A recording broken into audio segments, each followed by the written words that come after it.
Hello guys, in this video I'm going to show you how to set the currency in the Booking app.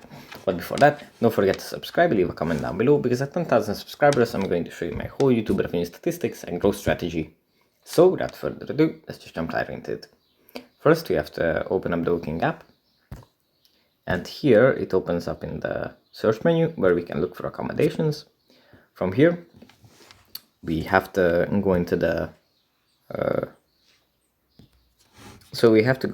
profile menu, and from here we have to scroll down and tap on settings, and here at the top at device settings we tap on currency, and here we can select the currency that we want to have the prices shown in the app.